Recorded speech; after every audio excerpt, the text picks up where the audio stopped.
హైకమాండ్లో కమిషన్ల కలవరం తొందరగా నుంచే ఇప్పుడే సంపాదించుకోర్రి పేటట్టున్నారు ఇంటికి ఏముంది ఇప్పుడు సంపాదించుకోర్రి 20 కాదు ఇంకో 10 పెంచుకొని 30 కూడా తీసుకోర్రి ఎందుకంటే ఎప్పుడు పుట్టుకున్నా కూలిపోతుందో తెలియని పరిస్థితి ఉన్నది ఏమన్నా 4 రూపాయలు ఇప్పుడే ఉంటే సంపాదించుకొని జేబులు వేసుకొని పరారు గారు హైకమాండ్లో కమిషన్ల కలవరం 20% కమిషన్ లొల్లిపై అధిష్టానం ఆగ్రహం అంటే మాకు 10% పంపపోతీరు మొత్తం మీరే తీసుకున్నారా అన్నట్టు అక్కడ రాహుల్ గాంధీకి సోనియా గాంధీకి కోపం వచ్చినట్టున్నది ఆడ కూడా 3 అంచెల భద్రత ఉంటుంది ఇక ఈ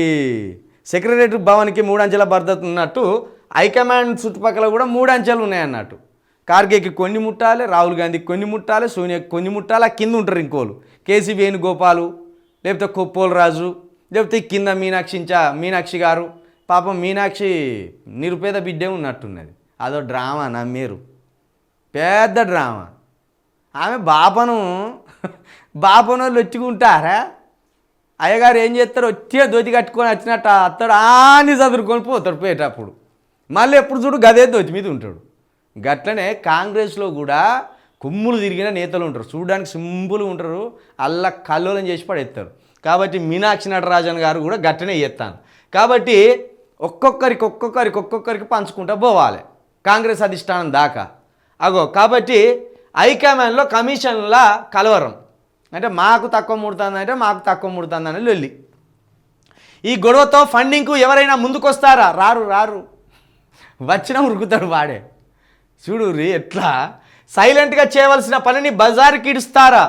అన్నీ మీ పనులే బజార్ లెక్కలు ఉంటాయా మీరే తనుకుంటారు మీరే అంగీలు చెప్పుకుంటారు ఒకడు వేఆర్ కోడ్ తయారవుతాడు కాంగ్రెస్లో ఒకడు వేఆర్ కోడ్ అసంతృప్తి ఇప్పుడు 15 రోజులు గడిచిందా చింతపండు గాని మీద జస్ట్ 15-20 రోజులు అవుతుంది వాని మీద వేటేసి ఇంకొక 15 రోజులు ఆగుర్రి మళ్ళీ కొత్త సినిమా మొదలు పెడతారు వాళ్ళు నెమ్మదిగా ఉండరు ప్రజలను నెమ్మదిగా ఉంచరు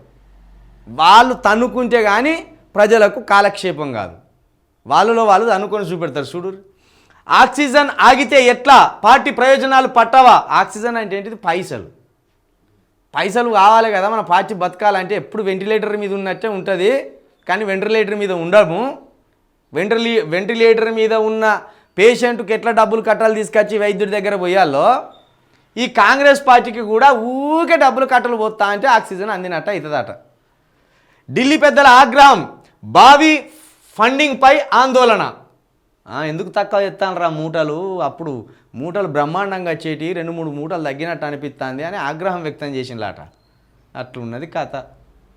తెలంగాణ పైసలు అన్నీ తీసుకుపోతానులా ఢిల్లీలో పోసేస్తాను ఆ పైసలు ఈడబెట్టి అయిపోయేది కదా నాకు తెలిసి 152,000 కోట్ల రూపాయల అప్పు జరిగింది కదా నాకు తెలిసి నాకున్న అవగాహన ప్రకారం ఈ 152,000 కోట్ల అప్పులో 50,000 కోట్లు వీలే తిని ఉంటారు ఈ దొంగలే ఎందుకంటే 10,000 కోట్ల రూపాయలు కేసీఆర్ రైతు భరోసా కింద ఎయ్యూర్రని పక్కన పెట్టిపోయిండు పోయేటప్పుడు ఈ 10,000 కోట్లు కాస్త కోమటిరెడ్డి కొన్ని తిన్నారని ఒళ్ళొల్లి లేకపోతే పొంగులేటి శ్రీనివాసరెడ్డికి ఇచ్చిందని ఒళ్ళొల్లి 10,000 కోట్లు వాళ్ళే మింగిలుగా ఇక తర్వాత అమృత్ స్కీమ్ కింద రేవంత్ రెడ్డి గారి బావమరిది ఆయన కూడా ఆయనకు 114 కోట్లు ఎంతో ఆ అవకతవకలు జరిగినాయి అన్నారు కదా అది వచ్చి ఇక ఆయన దానా కింద ఉత్తమ్ కుమార్ రెడ్డి గారి మీద ఆరోపణలు వచ్చినాయి ఆర్టీసీ కింద